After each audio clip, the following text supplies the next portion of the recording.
Okay, this video is on systems of linear and quadratic equations. If you remember, you've already done this. So this is a review of solving a system. These are two linear equations. If you remember how to do it, you can go ahead and pause it and do it on your own, or you can watch me do it. For this one, since I have both y's by themselves already, I'm just going to set them equal to each other. So in this case, it'll look like 4x minus 8 equals 3x plus 2. I took this and I substituted it for that one. Now I'm going to get x by itself on one side and the number on the other. So here I'm going to subtract 3x. And to save time and space, I'm going to add 8 in the same step. So that gets rid of it over here. 4x minus 3x is x. And 2 plus 8 is 10. So x equals 10. Now to figure out what y is, I need to plug this back into one of these equations and solve for y. I'll do the top one just for the fun of it. Y equals 3 times 10 plus 2. And that is 30 plus 2, which is 32. So my final answer is 1032. Okay, hopefully that refreshed your memory a little bit. I've been putting system of equations in your problem sets for a long time now, so hopefully those are in your brain. Now we're going to make it a little bit more difficult. If you look down here at number 1, we have a quadratic, which is what you just took a test on, factoring and all that stuff, and then we have a linear one. Probably tomorrow I'll show you the graph of it, but if we graphed it, you don't have to write this down if you don't want to. If we graphed it, the quadratic would be something like this, but then the linear one is a straight line, so it would be going through here like this. So your two answers are where they cross. So right there would be an answer, and right there would be an answer. So when we finally solve this, your answer is going to be 2 points. So how you do this is kind of the same thing that we did up here. You're going to take this and plug it in for that y.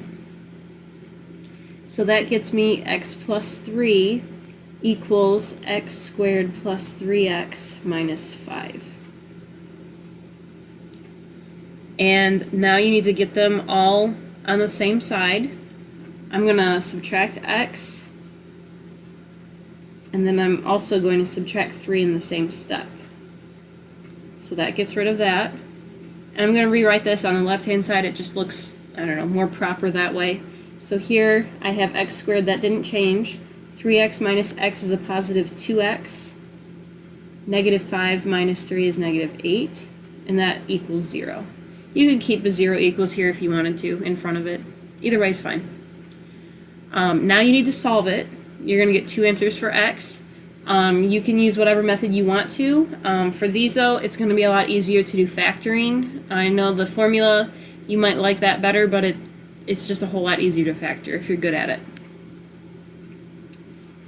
So in this case, two numbers that multiply to get me negative 8 and add to get 2, that's x plus 4, x minus 2.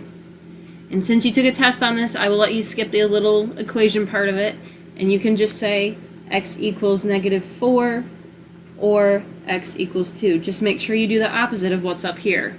This is a positive 4, so your answer is negative 4. This is a negative 2, so your answer is positive 2.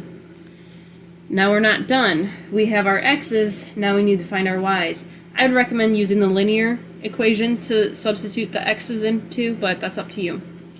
So for the first one, y equals negative 4, this is my x from down here, plus 3. Negative 4 plus 3 is negative 1, so my point here is negative 4, negative 1. And my other equation now has the 2, so this is y equals 2 plus 3, and of course that's 5, so my point here is 2, 5.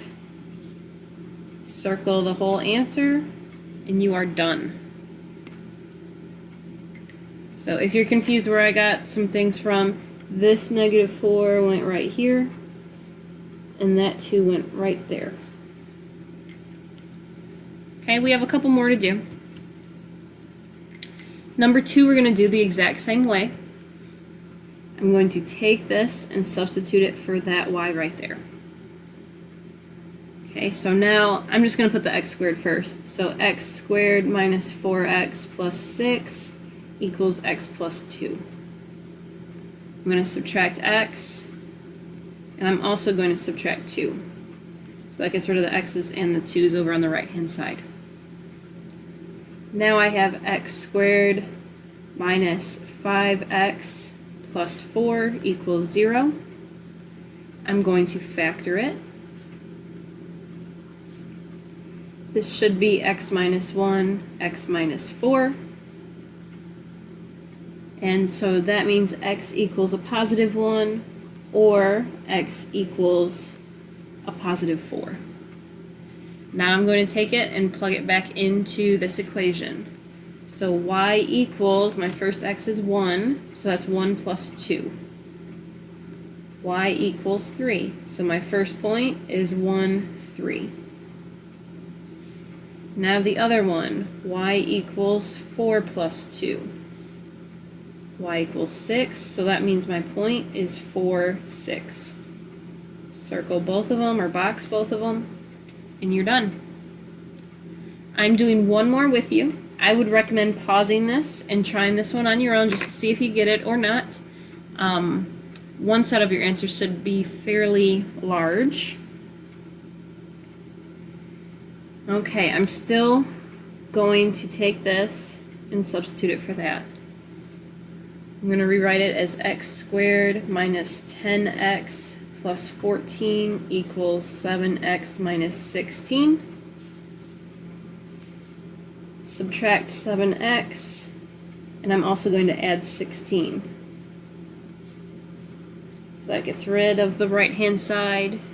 I get x squared minus 17x plus 30 equals 0. I'm going to factor it. It should be x minus 15 and x minus 2.